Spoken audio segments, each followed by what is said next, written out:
اور حقیقت تک آپ کو لے کے جاتا ہے۔ عرض کرنے کا مقصد یہ ہے کہ ان ساتوں کے ساتوں لیکچرز میں ہم دیکھتے ہیں کہ عقائد کے حوالے سے، وحی کے حوالے سے، ایمان بالآخرت کے حوالے سے، تقدیر کے معاملے میں، علم الہی کے معاملے میں، اس کے بعد آپ سوشل لائف پہ آ جائیں، کلچر کے معاملے میں، اسلام کے قانون اجتہاد کے معاملے میں جہاں علامہ نے پرمننس اینڈ چینج کی بات کی ہے، اپنے جو روایتی اصول تھے ہمارے، جن پہ ہماری تہذیب کھڑی ہے، ان کو وہ پیرایہ بیان دیا ہے کہ ہم اعتماد کے ساتھ دور جدید میں داخل ہو سکتے ہیں، نئے علوم کا سامنا کر سکتے ہیں، نئے چیلنجز کا سامنا کر سکتے ہیں۔ اور وہ جو علامہ نے کہا تھا کہ محسوس پر بنا ہے علوم جدید کی، اس دور میں ہے شیشہ عقائد کا پاش پاش، اس پاش پاش شیشے کو پھر سے جوڑ کے اس میں اپنا چہرہ دیکھ سکتے ہیں۔ تو اس ساتوں کے ساتوں خود بات، لیکن پھر وہی بات جیسے دیباچے میں علامہ نے کہہ دیا کہ یہ آخری بات نہیں ہے، یعنی اتنا کچھ کہنے کے باوجود بھی علامہ دیباچے میں فرماتے ہیں کہ میں جتنی باتیں کہہ رہا ہوں یہ ابتدائی باتیں ہیں، اور مجھے یقین ہے کہ آنے والی نسل اس سے بہتر باتیں کرے گی۔ تو ہمارے جو سیشن ہونے ہیں ان میں ہماری بنیادی کوشش یہی ہوگی کہ ہم اس علامہ کے مدعا کو سمجھ سکیں کہ وہ کس دلیل کے ساتھ ہمیں کس منزل پہ لانا چاہتے ہیں اصول تطبیق کے ذریعے، اور پھر جب ہم اس پہ آ جائیں تو پھر اصول تفریق کے ذریعے ہمیں کس بنیاد پہ مستحکم دیکھنا چاہتے ہیں۔ عزم مارا با یقین پختہ تر ساز کے ماہ اندر ایمار کا بے خیال و سپاہ آمدہ ہے، کہ ہم ایک جس کو کہتے ہیں غارت تہذیب کے طور پہ دنیا میں جی سکیں، اور دنیا سے اپنے گھر میں سب کچھ ہونے کے باوجود ادار مانگنے کے بجائے دنیا کو کچھ تہذیبی طور پہ دے سکیں۔ یہ ریکنسٹرکشن کا بنیادی مقصد ہے جس تک ہم نے پہنچنے کی کوشش کرنی ہے۔ تو چند معروضات میں نے عرض کی، اب چونکہ ایک دو اصطلاحات بھی میرے ذمے تھیں، ان پہ بھی بات کرنی تھی، یعنی تین آج میری ذمہ داریاں تھیں۔ ایک تو ریکنسٹرکشن کا کچھ تعارف ہو جائے، ایک اس کے بعد پھر کچھ وقت جو چند بنیادی اصطلاحات ہیں ان پہ بات ہو جائے۔ تو دو اصطلاحات میرے ذمہ تھیں، ایک زماں اور ایک وجدان۔ تو جتنا ٹائم میسر ہے اس پہ انشاءاللہ کچھ بات کر لیتے ہیں، باقی پھر جیسے مولا کو منظور ہوا۔ جو ٹائم کا تصور ہے جی، اس کو جب ہم علامہ کے یہاں دیکھتے ہیں بنیادی طور پہ تو یہ ایک ایسا تصور ہے، شاید وٹگنسٹائن نے کہا تھا مجھے پتہ ہے ٹائم کیا ہے، لیکن اگر آپ مجھ سے پوچھیں ٹائم کیا ہے تو پھر مجھے کوئی نہیں پتہ ٹائم کیا ہے، یعنی اس کو میں بیان نہیں کر سکتا، پیرائے بیان میں نہیں لا سکتا۔ اس لیے شاید اسی نے کہا کہ فلسفہ صرف زبان سے کھیلنے کا نام رہ گیا ہے۔ تو حقیقت زماں جو ہے یہ فرام ویری بگننگ ان چند اہل دانش کے ہاں ان چند ایک مسائل میں سے رہا ہے جو شاید کبھی بھی پورا حل نہیں ہوا۔ ہر طرح کے مباحث اس میں اس باب میں کیے گئے ہیں اور مختلف موقف ہیں۔ جیسے کانٹ نے کہا کہ یہ آپ کا زاویہ نگاہ ہے، یہ آپ کے تناظرات وجدان ہیں، زمان و مکان، جس میں آپ کائنات کی تفہیم لیتے ہیں۔ یہ بنیادی کیٹیگریز ہیں جن کے بغیر آپ کمیونیکیٹ نہیں کر سکتے، جن کے بغیر آپ کسی مفہوم کو کنسیو نہیں کر سکتے، پرسیو نہیں کر سکتے، ڈیلیور نہیں کر سکتے۔ علامہ کے ہاں جو کانسیپٹ آف ٹائم ہے اس میں کچھ امتیازات بھی ہیں، یعنی ظاہر ہے کوئی بھی بڑا مفکر اپنے ماضی سے کٹ کے کوئی بات نہیں کر رہا ہوتا۔ اگر اپنے ماضی سے کٹ کے بات کرے گا تو اس بات کی کوئی اہمیت بھی نہیں ہوگی، کہیں نہ کہیں تو کھڑا ہوگا، لیکن اس مفکر کا اپنا اس ٹریڈیشن میں ان پٹ کیا ہے اور اس نے اپنی تہذیب کو اس ان پٹ کے ذریعے سے کتنا پش فارورڈ کیا ہے، یہ اصل کنٹریبیوشن ہے۔ علامہ کے تصور زماں کو جب ہم دیکھتے ہیں تو وہ ایک حیاتیاتی تصور زماں ہے، اور علامہ نے شاید اسی لیے اس کو اتنا زیادہ اہمیت دی ہے، اور بہت سارے لوگ تو یہ کہتے ہیں کہ علامہ نے شاید کچھ زیادہ ہی مبالغہ کر دیا ہے۔ ریکنسٹرکشن میں ایک جگہ علامہ نے لکھا ہے کہ ملت اسلامیہ کے لیے زمان و مکان کا مسئلہ زندگی اور موت کا مسئلہ ہے، یعنی بہت سارے لوگ یہ کہتے ہیں کہ شاید علامہ نے یہاں بہت مبالغہ کر دیا، لیکن اگر آپ یہ دیکھیں کہ علامہ یہ بات کر کہاں رہے ہیں تو آپ قطعاً نہیں کہیں گے علامہ نے مبالغہ کیا ہے۔ علامہ بات یہ کر رہے ہیں کہ اسلامی تہذیب وہ تہذیب ہے جو محدود سے اٹھ کے اپنی سیٹسفیکشن کے لیے اپنا ہاتھ لامحدود پہ ڈالتی ہے۔ جبریل زبوں سیدے در دشت جنون من یزداں بکمن آور ہے ہمت مردانہ۔ اس کا ریلیس ایکسپیرینس یہاں تک آتا ہے انال حق سبحانی ما اعظم شان، یہ علامہ نے کوٹ کی ہوئی ساری چیزیں. جس تہذیب کا مطمع نظر لامحدود ہو اس کے لیے زمان و مکان کا مسئلہ زندگی اور موت کا ہی مسئلہ ہوگا. جب آپ علامہ کی بات کو ادھورا کر کے دیکھیں گے تو نتائج تو پھر ایسے ہی آئیں گے. تو جب علامہ اس انداز سے لے کے آتے ہیں تصور زمان کو تو پھر آپ دیکھیں وہ اس میں کچھ نئے معنی ڈال رہے ہوتے ہیں. اگر ہم سٹیپ بائی سٹیپ دیکھتے چلے جائیں تو چند چیزیں میں عرض کرتا ہوں طالب علمانہ انداز سے جو میری فہم میں آئی ہیں تاکہ ہم ایک تھوڑی سی پکچر ہمارے سامنے بن جائے. بنیاد یہ ہے کہ علامہ کہتے ہیں کہ ہمارا شعور جو ہے وہ اسی زمان و مکان کا عادی ہے جس سے ہم گزر رہے ہیں. یعنی زمان کیا ہے؟ This is the measurement of creation. Time جو ہے یہ پیمانہ تخلیق ہے اور کائنات ایک عمل تخلیق ہے. On the analogy of our conscious experience then the universe is a free creative movement. یہ جو کائنات ایک فری کریٹو موومنٹ کے طور پہ آگے بڑھ رہی ہے تو یہ زمان کے اندر بڑھ رہی ہے کیونکہ ساری حرکت زمان میں ہے، مقام میں صرف سکون ہے. اور زمان میں حرکت ہے کس سے؟ کریشن سے، کریٹیوٹی سے. لیکن ہماری تنگ دامنی فکر یہ ہوتی ہے کہ ہمارا رویہ یہ رہتا ہے کہ در اسرار خودی میں علامہ کہتے ہیں در گلے خود تخم ظلمت کاشتی وقت را مثل خط پنداشتی. یعنی تو نے اپنی مٹی میں اپنے شعور کی زمین میں جو بیج بویا ہے وہ تاریکی کا بیج ہے، روشنی کا بیج تو نے نہیں بویا. نتیجہ یہ ہے کہ تو وقت کو ایک خط سمجھتا ہے، یہ ماضی تھا، یہ حال ہے، یہ مستقبل ہے. اس سے بالا تو وقت کا شعور لینے سے قاصر ہے. بعض با پیمانہ لال و نہار فکر تو پیمود طول روزگار. نتیجہ یہ ہے تو شب و روز سے زمانے کو ناپتا ہے. گھر میں کیلنڈر لگایا ہوا ہے، آج 1 تاریخ ہے، کل 2 ہے، آج ہفتہ ہے، کل اتوار ہے، بس تیرا زمان اتنا ہی ہے. اسرار خودی میں علامہ فرما رہے ہیں. اور جیسا میں نے عرض کیا تھا کہ اگر ہم ریکنسٹرکشن کو شاعری میں دیکھنا چاہیں وہ کہاں ہے؟ گلشن راز جدید. اب اس میں علامہ کیا فرما رہے ہیں؟ یہ بھی کمال علامہ کا ایک شاہکار ہے اور یہ اسی زمانے میں لکھی گئی ہے جس زمانے میں خطبات علامہ ترتیب دے رہے تھے. تو گلشن راز میں فرماتے ہیں خرد در لا مکان طرح مکان بست جو زنارے زمارہ برمیاں بست. اصل لا مکان تھا، خیر نے اپنی آسانی کے لیے اس میں مکان کا پہناوا تشکیل دے دیا اور اس کے اوپر زمان کا زنار باندھ دیا تاکہ وہ اس کو سمجھ سکے، اس کو قابل محسوس بنا سکے، اس کا مشاہدہ کر سکے اور اس کے ذریعے سے اپنے معاملات کا اعداد و شمار پیمانہ رکھ سکے. زمارہ در ضمیر خود ندیدم میں ہو سال و شب و روز آفریدم. اور حالانکہ زمان کو اپنے من میں دیکھنا تھا، من میں نہیں دیکھا، خارج میں دیکھا. اب ہم آگے تھوڑا سا چلے گئے. ایک تو روٹین کا ہمارا تصور ہے جس کی طرف علامہ نے اشارہ کیا اسرار خودی میں. پھر تھوڑا سا آگے علامہ نے ہمیں بتایا کہ زمان کا اصل شعور ہمارے من میں ہوتا ہے، خارج میں نہیں ہوتا.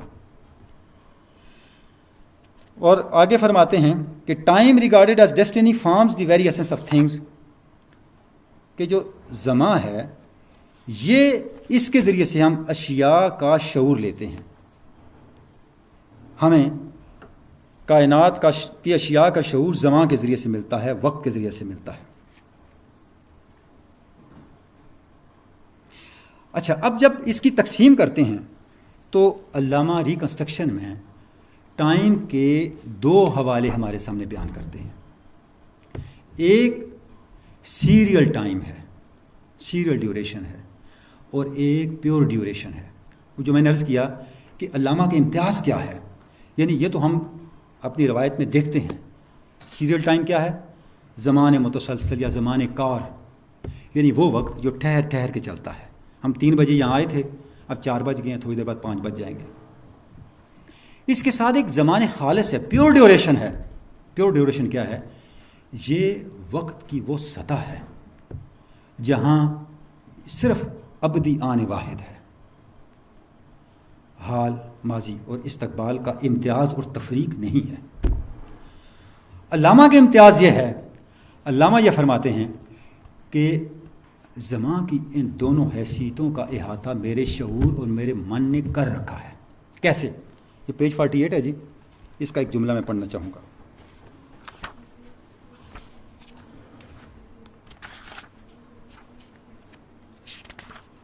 یہ شروع میں ہے، پہلی سطر ہے.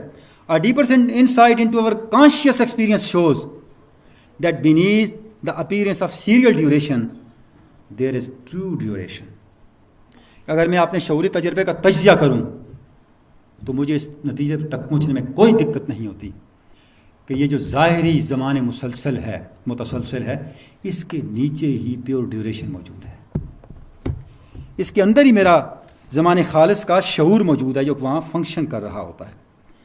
لیکن ہوتا یہ ہے کہ جو میرا شعور ہے اس کی فنکشننگ دو طرح سے ہو رہی ہوتی ہے، جس کو علامہ نے ایک کو ایفیشینٹ سیلف کا عنوان دیا ہے اور ایک کو اپریشیٹو سیلف کا عنوان دیا ہے.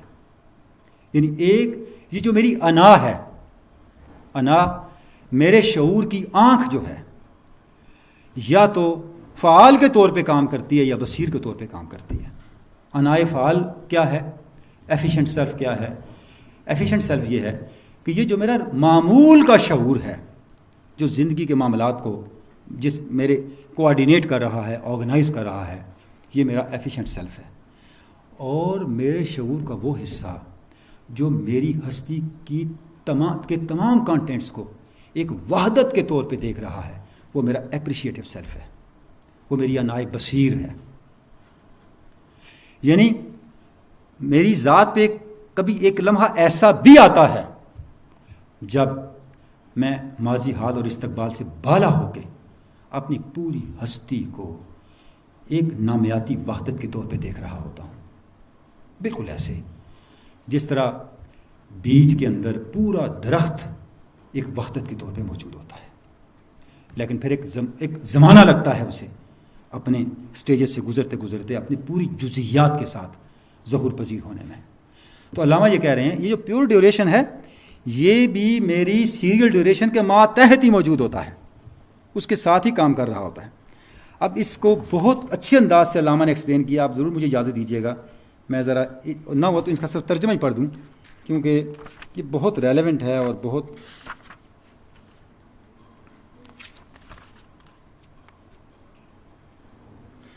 اب علامہ کہہ رہے ہیں کہ جو the pure time then as revealed by a deeper analysis of our conscious experience is not a string of separate reversible instants, it is an organic whole in which the past is not. یہ جملہ اس ہے کہ pure duration کیا ہے؟ It is an organic whole in which the past is not left behind but is moving along with and operating in the present and the future is given to it not a lying before yet to be traversed.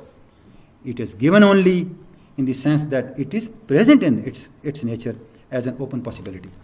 اور اسی کا نام تقدیر ہے. علامہ کہہ رہے ہیں اسی کا نام تقدیر ہے کہ جو پیور ڈیوریشن ہے اس میں میرا ماضی میرے حال سے الگ نہیں، میرا مستقبل میرے حال سے الگ نہیں. کس طرح؟ ماضی کو میرا حال ساتھ لے کے چل رہا ہوتا ہے ایک آرگینک یونٹی کے طور پہ، اور میرا مستقبل میرے حال میں ایک پاسبلٹی کے طور پہ موجود ہوتا ہے. اور یہی مستقبل کا ایک پاسبلٹی کے طور پہ موجود ہونا ہی علامہ کہتے ہیں قرآن مجید نے اس کو انسان کا مقدر کہا ہے کہ وہ کس طرح ڈسکلوز ہوتا ہے، وہ علم الہی میں سے کس طرح سامنے آتا ہے، وہ پھر وقت کے ساتھ ساتھ آگے بات بڑھتی ہے. اس کے اب یعنی کہ معمول کا تصور، اس کے بعد انسانی شعور کی اگلی سطحات، زمان کی اگلی جہات اور تناظرات کا احاطہ کرنے کا تصور، اور اس کے بعد جو میری انائے بصیر ہے اس کا زمان کا کلی ایک نامیاتی کل کے طور پہ لینے کا تصور. اور اس سے پھر جب آگے چلتے ہیں علامہ تو پھر آ جاتا ہے معاملہ اس کائنات پہ انسانی خودی کے تصرف کا. جب تصرف کا معاملہ آتا ہے تو یہاں پہ پھر علامہ کا جو یونیک تصور ہے جس سے انہوں نے ریکنسٹرکشن کی دیباچے کا آغاز کیا ہے وہ نقطہ آ جاتا ہے، جس میں علامہ یہ فرماتے ہیں the universe which seems to us to be a collection of things is not a solid stuff it is not a thing but an act. فرماتے یہ کائنات ہمیں نظر آ رہی ہے، یہ شے نہیں ہے.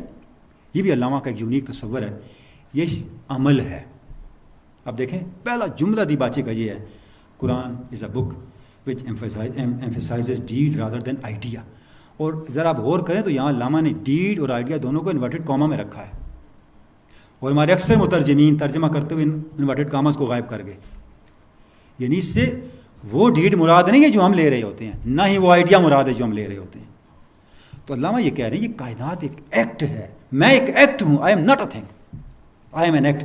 اور اب دیکھیں علامہ کا قدرت کلام کا یہ عالم ہے کہ یہاں علامہ نے ایک لفظ استعمال کیا ہے جس میں انہوں نے جب، اب چونکہ وقت کم ہے تو میں صرف اس کا خلاصہ ہی عرض کروں گا، جس میں علامہ یہ فرماتے ہیں کہ اگر آپ جدید فزکس کو دیکھیں تو ایک ہوتی ہے شے اور ایک ہوتا ہے عمل. ایٹم کو ایک شے ہونا چاہیے نا. تو علامہ کہتے ہیں ہم جدید فزکس میں ایکشن آف ایٹم کی بات نہیں کرتے، ایٹموسٹی آف ایکشن کی بات کرتے ہیں. یعنی کتنا حیران کن بیانیہ ہے جو علامہ نے آج کی فزکس کو استعمال کر کے اپنے موقف کی تائید کے لیے دیا ہے. یعنی فزکس بتاتی ہے ایکشن آف ایٹم، لیکن علامہ کہتے ہیں اگر آپ اس کی ماہیت پہ غور کریں کہ الیکٹران ہے کیا، وہ کر کیا رہا ہے، تو آپ اس نتیجے پہ پہنچیں گے یہ ایکشن آف ایٹم نہیں ہے، یہ ایٹموسٹی آف ایکشن ہے، فی الاصل حرکت ہے، فی الاصل عمل ہے، جس کی وقت کے ساتھ ساتھ تجسیم ہوتی ہے اور پھر اس کا ہم مشاہدہ کر رہے ہوتے ہیں. اور جیسے جیسے ہمارا شعور آگے بڑھتا ہے، اچھا یہیں پہ پھر علامہ کا تصور زمان و مکان بھی آگے چلتا چلا جاتا ہے. جیسے آج کی فزکس تو ہمیں اسپیس ٹائم کی بات کہتی ہے نا، لیکن جب آپ علامہ کے یہاں دیکھیں تو ٹائم جو ہے وہ اسپیس کو بھی اپنے دائرے میں لے لیتا ہے. یعنی وہ جو جہاں پہ آ کر علامہ نے اپنے خطبہ الہباد کا اینڈ کیا ہے کہ میٹر سے گزریں اسپرٹ کی طرف آئیں. یعنی اس سے آپ تصور کریں کہ ہم وہ خوش نصیب قوم ہیں کہ جن کا مفکر صرف خیالات کی دنیا کا مفکر نہیں ہے، اس کی ہر تھنکنگ کی ایک سوشل ریلیونس ہے، اس کی پریکٹیکل ریلیونس ہے. اگر علامہ خطبات کے دیباچے میں یہ کہہ رہے ہیں کہ اللہ کے نزدیک سورہ لقمان کی آیت نمبر 28 ہے کہ انا لخلقکم وبعثکم کنفس واحدہ، کہ تمہاری بعثت اور تمہاری خلقت پوری انسانیت کے اللہ کے لیے ایک شخص کی خلقت اور بعثت جیسی ہے. اسی نقطے پہ علامہ کا خطبہ الہباد ختم ہو رہا ہے کہ آپ اپنی اجتماعی خودی کی تخلیق کریں. کیسے ہوگی؟ اب مادہ سے گزریں اور روح کی طرف آئیں.